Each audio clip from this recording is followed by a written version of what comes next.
Nako, malaking gulo yata ito na mangyayari no sa Cavite no na akin ang Cavite, di ba? Kung meron akin ang Tondo, sa'yo ang Cavite, eh dito akin ang Cavite, amin ang Cavite. Di ba? At dito ay parang sinasabi at natutunugan na parang nga naman no na lumalabas na si Revilla eh nakalaya na nga. Di ba nagpiyansa na 1 million. Ibig sabihin, ang kumilos nakakita ay Sandigan Bayan. Hindi naman siguro ma-opera ng Sandigan Bayan masusuhulan na 1 milyon ng Revilla. No? Siguro may nakita talaga na wala talagang kaso itong si Revilla, no? Maliban na lang kung scripted yung ginagawa nila, masabing kaalyado ay pinakulong para wala masabi yung kabila na bakit pinapakulong nyo, mga kalaban lang. Maliban na lang kung gano'n scripted. Pero malinaw syempre na lumalabas, politika pa rin, no? In the same time, ginagamit nila Boying ang kapangyarihan siguro para kumbaga kasi si Revilla hindi natin alam baka tumakbo senador pa o hindi na o baka sa Cavite, no? Parang sinisira nila ang Revilla, no? Parang kasi 'di ba alam natin pareha sila may politika sa Cavite, no? Yan dalawang magkapatid na yan. At pag sinabing Remulla, power yan. At mas power din ng Revilla. 'Di ba? Kaya Revilla versus Remulla, 'di ba? Kasi dati si John B, kung hindi niyo pa napapansin, ngayon, bumaba ang kredibilidad nila dahil niya sa pagkampi niyan kay Marcos. No, dati alam nyo, ginagalang ang Remulla. Pag sinabing Remulla, nagsuspend ng klase sa buong dyan sa lalawigan ng talagang sikat na sikat ang Remulla at kilalang kilala bilang matapang. Talagang kakaiba, ay Remulla yan, huwag niyo babanggain yan. Parang ganyan, di ba? Nawala na yon. Sino kamukha niyan? Parang mga tulpo. Di ba? Pag sinabi, ipapatulpo kita. Hoy, wag. Natatakot sila, di ba? Ngayon, papatulpo kita. Di patulpo mo. Di ba? Wala lang kinakatakutan. Parang gano'n, nabura sa isipan ng tao yung kanilang tapang. Kasi sa pagkampi nila dito, bakit? Kasi nakita nila pinagkangulo nila taong bayan eh. Nakita nyo? Paano nila pinagkangulo yung taong bayan sa pagtatakip sa flood control issue? Hindi nga sila nagtatakip. Tahimik naman sila pag dating sa flood control issue. Katulad na lang si Eric. Ano nangyari? Ibinigay na ang kapamahalaan ng pag-iimbestiga doon kay Ombudsman. Di ba? Talaga highlights ngayon, lahat ng focus ngayon ng investigasyon, Ombudsman. Boying. Bakit nga ba? Siguro tatakbo sa mataas na posisyon. Yeah? Maraming pwede kang haka-chorye. Pero dito, syempre, question ni Boying ang Sandigan Bayan yata o Korte Suprema. Di ba? Tama ba? Korte Suprema o Sandigan Bayan. Kinwestiyon niya, bakit ganon? Yeah? Nabigla siguro sila na hindi sila makapaniwala. Tapos sabi, di ba, para may lumabas na balita, si BBM yata papalitan ng Sandigan Bayan, i-appoint. Parang gano'n eh. Parang lumalabas gusto nila, kontrolado lahat nila. No? Kasi may mga tao ayaw talaga hindi sumasang-ayon sa gusto nila. Kasi alam nilang inosente yung mga tao siguro na ipinapakulong nila. Katulad nila ni Senator Dante Marcoleta. Di ba? Alam nyo naman, wala namang kasalanan yung tao, kinulong nyo. Kinulong lang dahil sa kaya nga political prisoner. No? Kaya dito, matinding gulo to, matinding away to, pagitan ng Remulla sa Revilla. Kasi ayaw tantanan si Revilla eh. Biruin mo sino ba yun? Yung na-hospital niya, hanggang ngayon nasa hospital? DPWH Secretary, Bersamin ba? Si Bersamin ba? O si Bersamin ba yun? Yung DPWH na secretary. O tamo, hanggang ngayon si Revilla ata ituturo. Hindi maturo-turo yata si Romualdez. Antitindi ng mga to, no? Grabe, no? Nakakalimutan ko ng mga pangalan ng mga to dahil sa kasakiman ng mga ginagawa ng mga to, no? Kasi halo-halo sila, Bernardo, Bersamin, magkakatunog eh. Yung mga pangalan nila, iisa na lang eh. Pero matunog yung pangalan nila, pero ayaw ipatawag lahat yun. Oo, talagang Pero maliban dyan, no?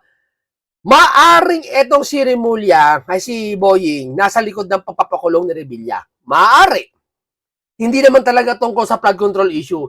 Itinapa lang yung flood control issue, masabi na, may napakulong na kami isang big fish nasa dating senador, nasa flood control issue. Pero, sabi niya ng ibang maraming maraming political analyst, easy target kasi ang dalawa, si Revilla at si Jinggoy. Easy target sila. Kaya pag kinulong sila, yung tao, hindi na masyado mabibigla. Yeah? Ganun, yan ang siya sabi ng karamihan na parang ginawa sa kanilang easy target sila.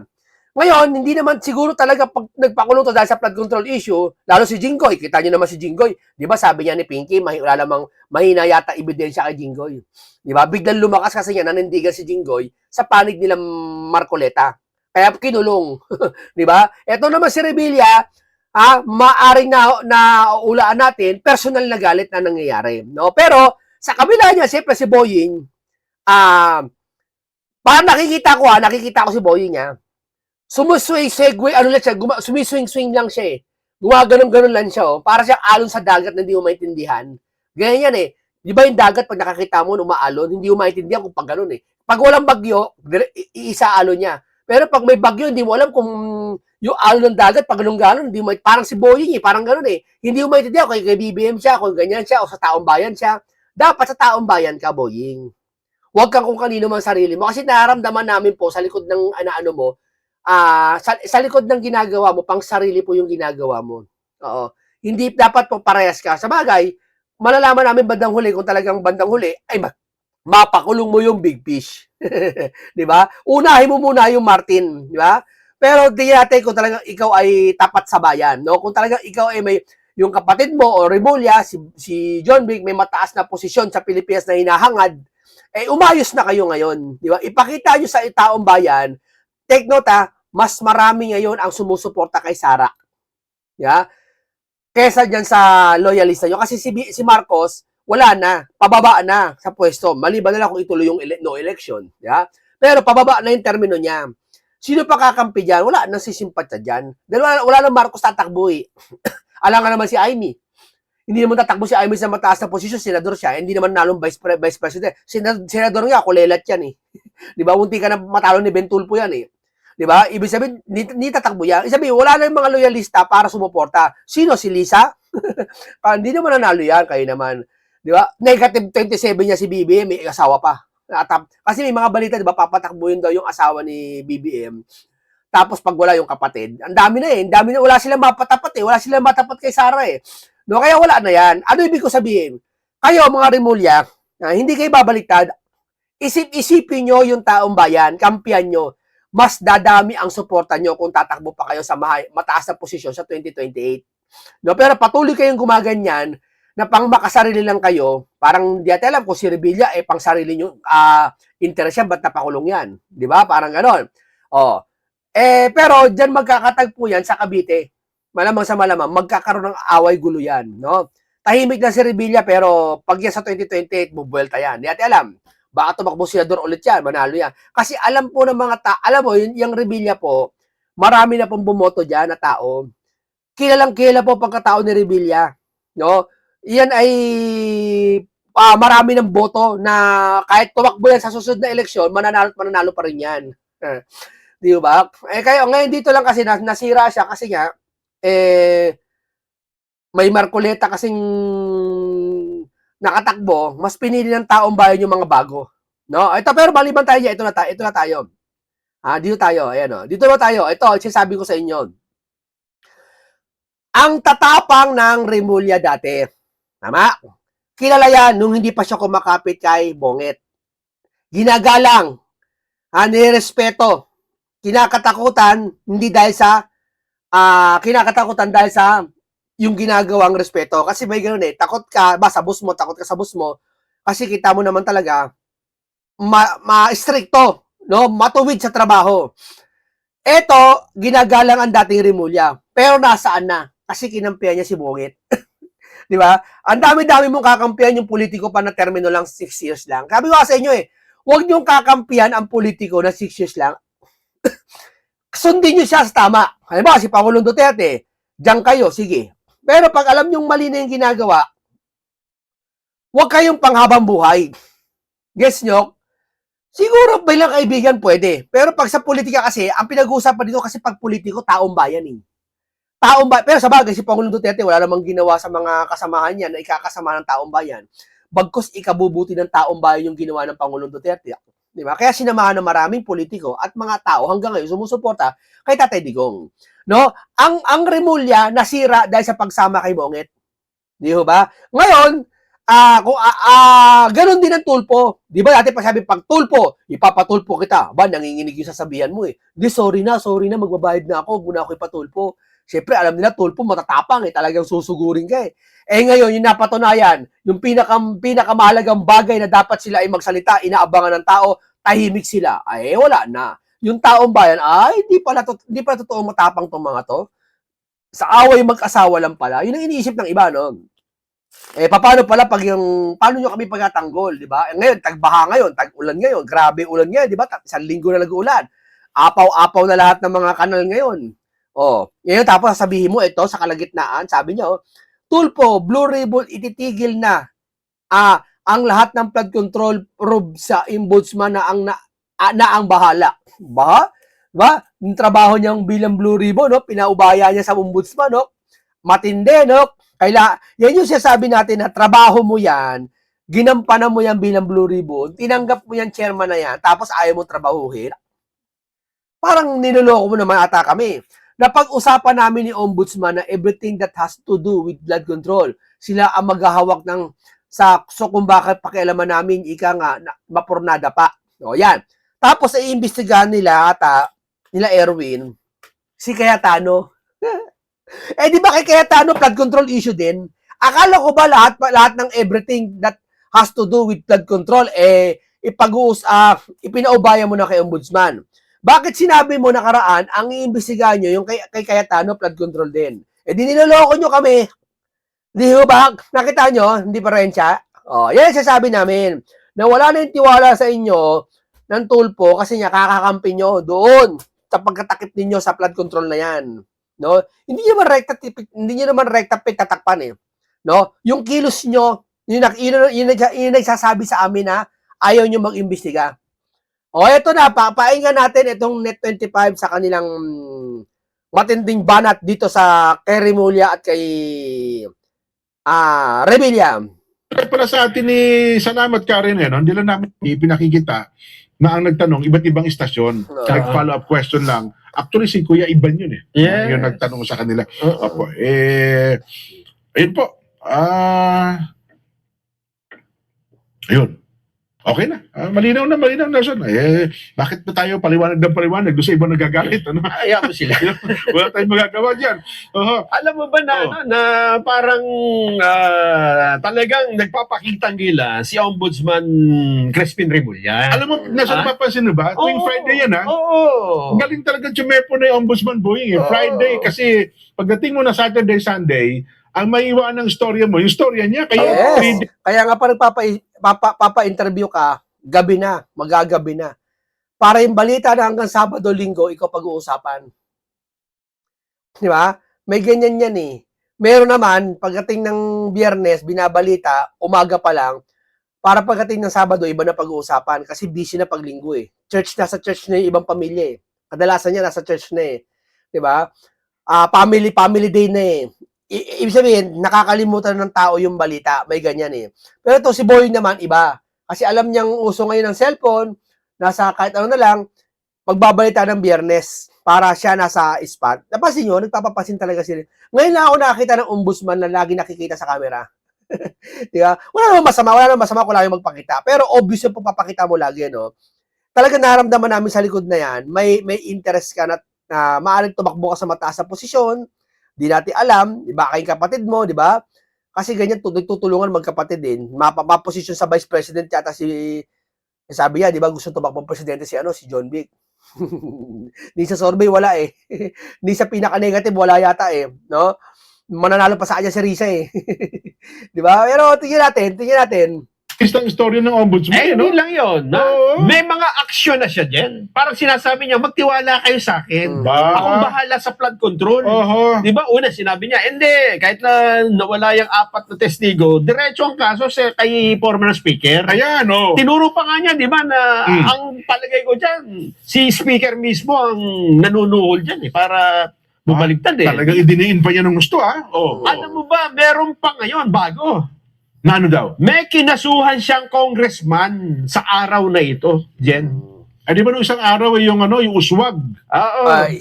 Dito papasok yung na nalilito lahat ng vlogger ng BBM na bakit yung mga kaalyado ng BBM, kinokontra ni Ombudsman. Katulad na ni Martin ngayon, sinabi niya, may suspecha siya na nanakot sa ang mga Formarins, ang nanakot ay si Romualdez.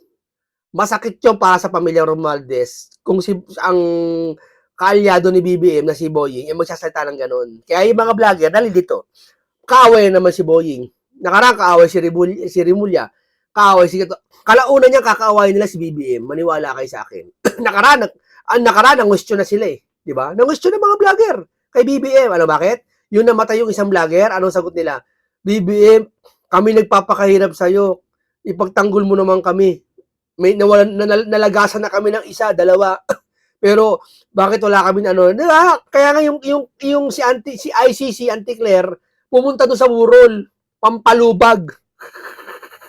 No, sabi pa niya, hindi man kami nagkakilala ni Mima, pero nag-usap naman kami sa telepono. Pwede ba 'yon?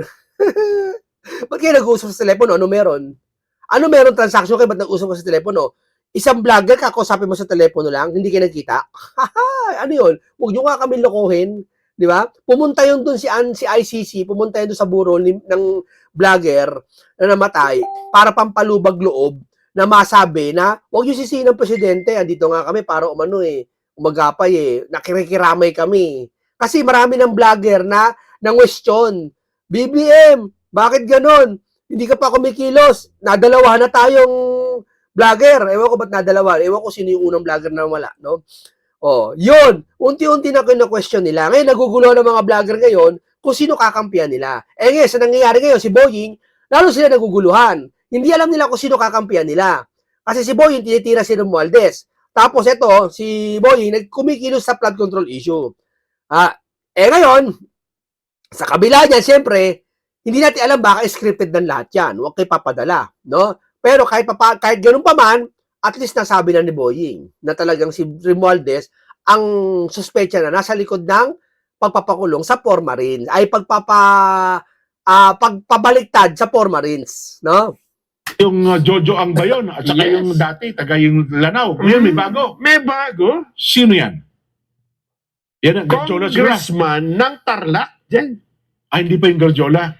Third, yung Garjola for preliminary investigation. Oo, Batangas yun eh. Oo, ito at saka naman. Party list pala yun, party list. Ito, Tarlac 3rd District. Ba? Noel Bong Rivera.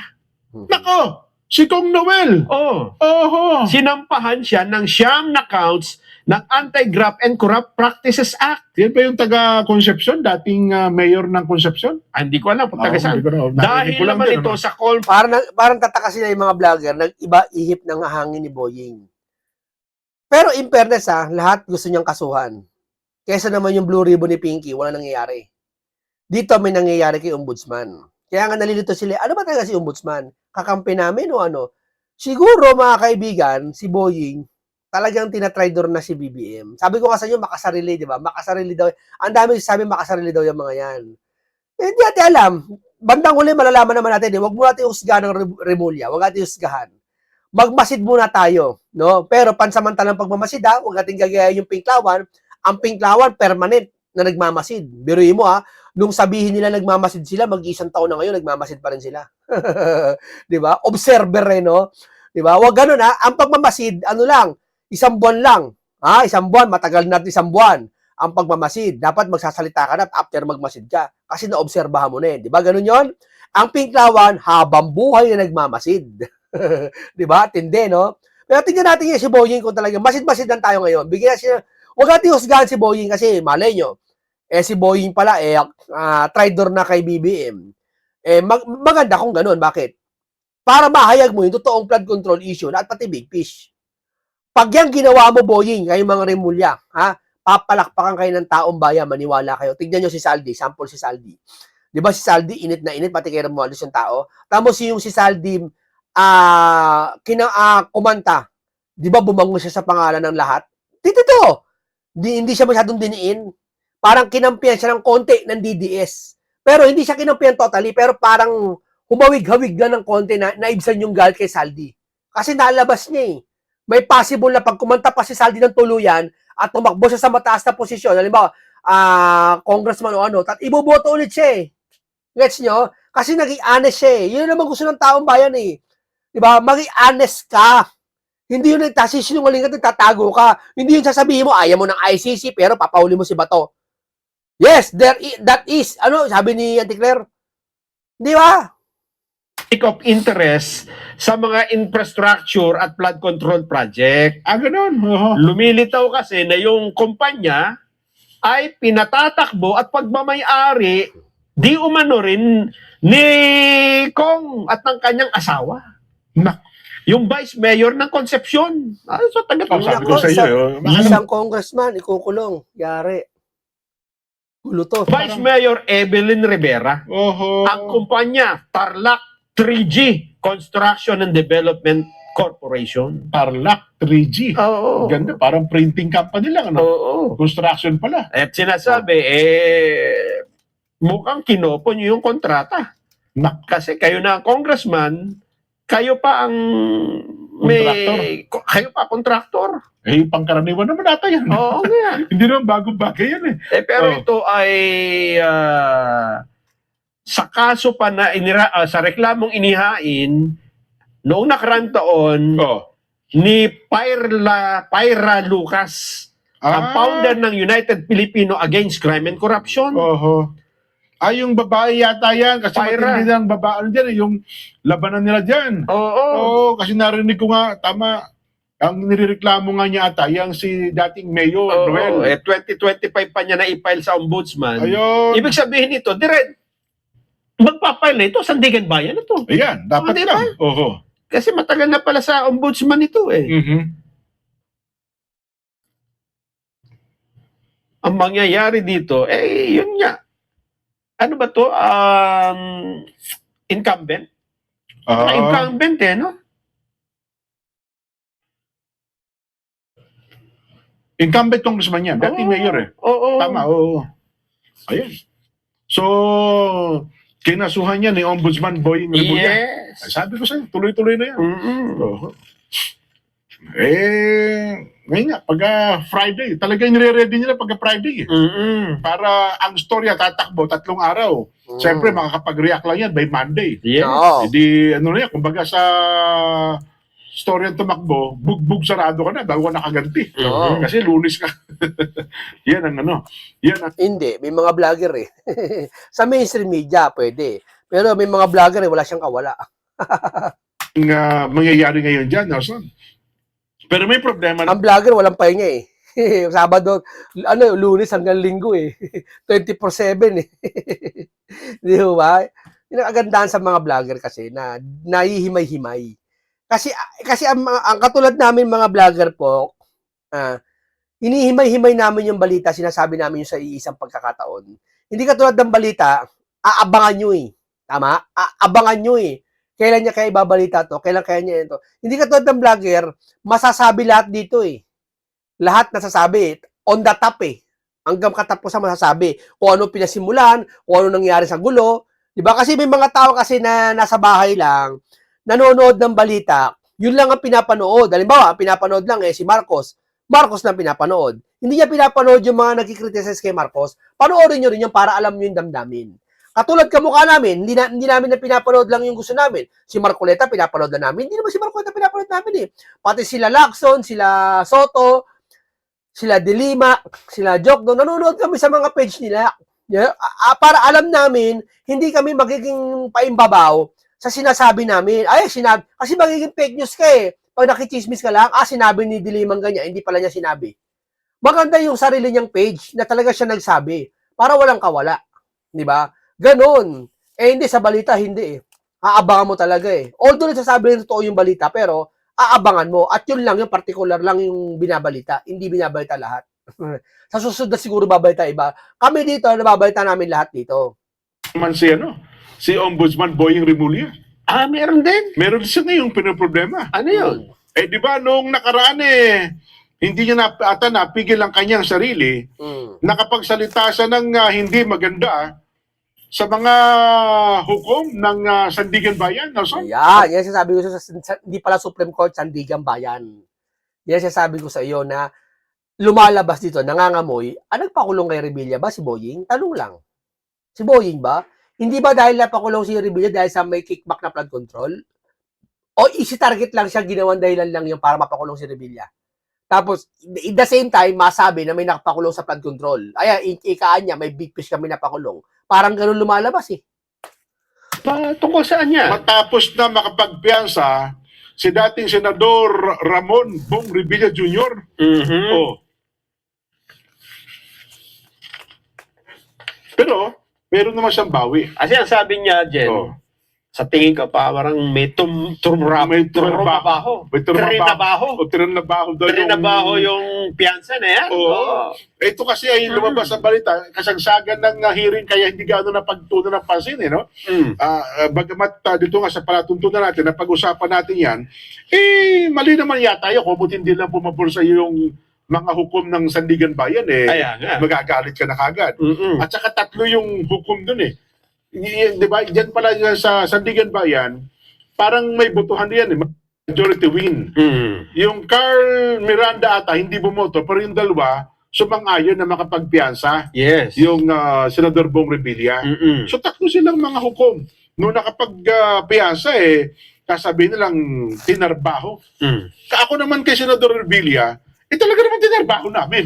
Diba? May Ano ba masama sa talaga tinarbaho ng mga abogado namin yan. Oo, problema, may ibang ibig sabihin May yan. ibang konotasyon kasi parang ginapa. Di ba? Pagka yan ay ginamit mo sa isang kaso sa korte, Oo. ay hindi. Pagka trinabaho, trinabaho, Trinabaho. Oo. ibang ibig sabihin yan. Oo, pero kung usaping masama doon, sabi niya, hindi nyo kasi tinrabaho. O, nakita nyo, ano? Pag sinabing tinrabaho ng Sandigan Bayan, makakakilos ba ang Sandigan Bayan kung wala o sige, hindi ko sinabing tinatrabaho ng Sandigan Bayan si Revilla para mapalaya. Ha? Kasi pag sinabi natin yan, lumalabas, wala tayong kakampiyan pa. Pati Sandigan Bayan, nasa kanila na. Example lang, halimbawa lang. Kasi sinisisi ni Ombudsman ang Sandigan Bayan. So, ibig sabihin, pag sinisi niya ang Sandigan Bayan, may tumrabaho. Sino yun? Di Sandigan Bayan. Makakakilos ba ang Sandigan Bayan para sa sarili nila? Hindi. Ibig sabihin, may nag-utos na mas mataas sa kanila. Sino nag-utos na mas mataas sa kanila? Si Sara? Hindi. Malamang sa malamang, alam nyo na kung sino sa taas. So, lumalabas dito, si Boying talaga, kinukontra na yung taas. Gets nyo? Na para bang, kasi kaalyado si Revilla, alam nyo naman, kaanib sa alyansa yan, di ba? Kaalyansa nila ni Erwin yan, di ba? Sila Ping, sila One Ball, kaalyansa yan si Revilla sa alyansa ni Marcos, di ba? Yung election, itong 2025 election. Ngayon, may tumatrabaho sa Sandigan Bayan. Sino? Di yung taas lang ng isip ng iba, ang Malacanang. So lumalabas, kontra kay Boying ng Malacanang. Tanong ko lang, halimbawa na lahat yan, ha? Hindi ko sinabi totoo yan. Yun ba yun? Di wala pinagkaiba yan doon sa kay Romualdez ngayon na sinasabi ni Boying na ang suspecha niya na nanakot sa mga forma rin ay si Romualdez, pinsan ng Pangulo. Di kinakalaban mo rin ng palasyo. Yan sinasabi ko sa inyo, mga kababayan. Kaya yung mga vlogger nalilito na kung sino kakampihan ng mga to. No? Pero isa lang masabi namin, hindi kami nalilito. Boying, nakamasid lahat ng taong bayan sa inyo. Gawin nyo kung ano dapat gawin. At alam namin kung sino inosente at hindi inosente. Alam namin. Kaya pag kumilos kayo ng mali, mag-react kami. Pero sa tingin namin ngayon, wala naman kayong maling ginagawa ngayon, Boying. Tama lang yan. Sige. Pero magmamasid muna kami pansamantala kung talaga makukulong si Martin. Pag hindi, scripted lang lahat ng ito. Ituturing namin scripted lahat ng ito. Yun lang yun. Napakasimple lang yun. Pero pag naramdaman namin mula ngayon, after 2 weeks, naramdaman namin, kinakalaban nyo talaga ang palasyo, isa lang ibig sabihin namin yan. Isa lang ibig sabihin yan. Talagang kayo ay naninindigan sa taong bayan. Yun lang iisipin namin sa inyo. Kaya hindi makalaya. Yung mga vlogger, hindi sila makamove, hindi alam kung sino kakampihan nila eh. Nung tinrabaho naman, tinrabaho nyo kasi kaya nakalaya naman. Ako po.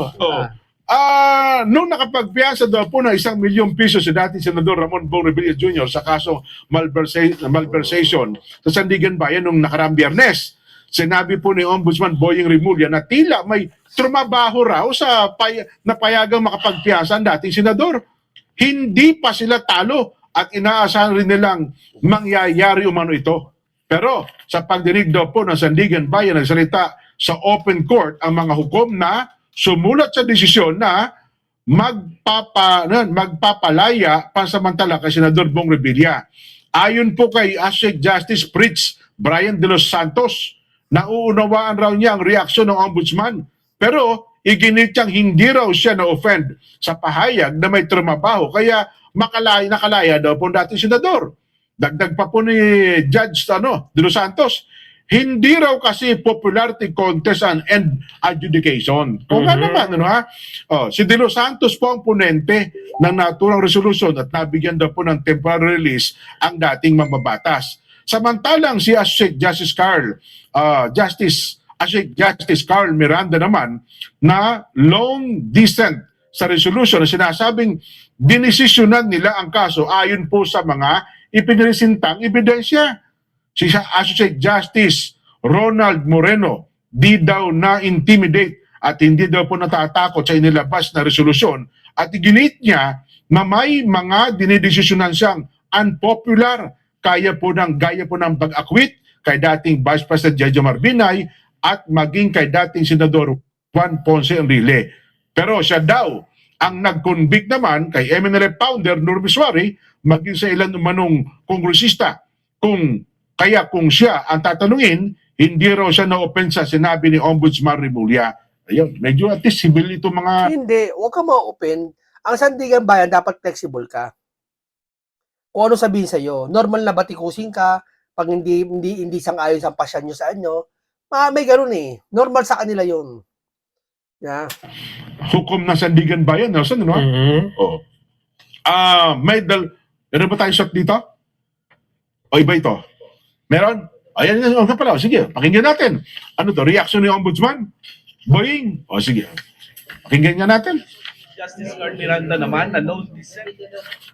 Yung counsel ito ni Senador Bong Revilla. Ayan ang ano. Ano ang reaction ngayon ng panig ni Senador Bong Revilla sa naging pahayag ni Ombudsman Boying Remulla? Sige nga. Sa pahayag, Integrity ang pinag-uusapan natin yung independence and judiciary. So whether or not affected ng court, it's really up to them. Sabi naman nila, sanay na kami dyan. Ayan. Pero ngayon, Nelson, kung isipin natin, sa pangyayaring ito, ano ba? Sa darating bang 2028, Revilla versus Remulla na ba kayo ng Cavite? Yan ang matinding gulo yan, kagulo yan. Oh? Matinding, kaya nga sabi matinding laglagan na mangyayari. Para sa sarili, pakinabangan eh. Malapit na ito, alam ngayon, August, di ba? Abangan nyo, pag bare months na, wala na. Puro okasyon na yan. Hindi na namamalayan, January na. Bago mag-January, tandaan nyo, maraming laglagan na. Malaking laglagan na magaganap. Totoo, abangan nyo siya, sabi ko baka September pala may laglagan eh. Ano yung August ngayon, di ba? Magkalagit na ng August ngayon. Abangan nyo, baka katapusan ng August may laking laglagan na. Wala nang oras eh. Paubos na eh. Paubos na oras nila eh. Ano? Di ba? Kampihan na, laglagan na. Yan na yun. At sigurado, wala lang kakampi kay Bonget. Bakit? Paalis na siya sa termino eh. Paalis na siya. Di ba? Diba sa pangyayaring ito? Revilla versus Remulla. Ba't ka naman kakampi sa paalis na? Ano pa gagawin mo? Wala ka na. Sisimpatya ka ba sa paalis na? Kayo naman, isipin nyo, si Bonget paalis na 2 years, 1 year mahigit na lang. Kakampi ka pa sa kanya? Pag politiko, wala na. Magkaalyado ba sila? Kasi ngayon, magkakakampi sila dyan. Dahil nga sa pangyayaring ito, mukhang nadiin ang gusto sa Senador Bong Revilla, mukhang ang nakikita dito, labanan sa politika sa lalawigan ng Cavite. So, local politics pala. Mayroon bahid ito ng local politics. Diba? Kung ako naman yung Bong Revilla, hindi naman ako basta-basta. Ang Cavite, Nelson, alam mo naman, sabihin na lang niya, sa'yo na lang yung Tondo, akin ang Cavite. Mga kahit Cisco niyan. Aywan ko lang, ha? Aywan ko lang. Bagamat maraming nakaposisyong mga Remulla dyan sa Cavite, marami din po mga nakaposisyong Revilla dyan sa Cavite. Ano ha? Yun po ang ating sinasabi dyan. Medyo mabigat ang labanang ito, Nelson. lalo pa po nung ibabalik natin ang mga nakalipas na panahon, yung Cavite ay matindi ang labanan sa politika. Oo. Huwag sanang maulit. Mm-mm. Pero dahil sa pangyayari ito, ako'y nangangamba, Nelson. Aha. Ako'y nangangamba. Baka bumalik po ang mga hindi inaasang matitinding labanan sa politika sa lalawigan ng Cavite. Mhm. Yes. Yun lang naman. Okay, maraming salamat sa Net25 sa magandang pagbabalita lagi, no? Lagi kayo number 1 po sa lahat ng vlogger, no? At dito talaga abangan natin ang away gulo ng Remulla at Revilla, no? At balimbingan dyan sa palasyo na yan na pagitan ng Remulla at BBM. Abangan. Malaking malaking kaganapan na gulo yan. No, isang content na makabuluhan at komentaryong punong-puno ng karunungan at kalaman, no? Ingat lagi, paalam po sa inyong lahat.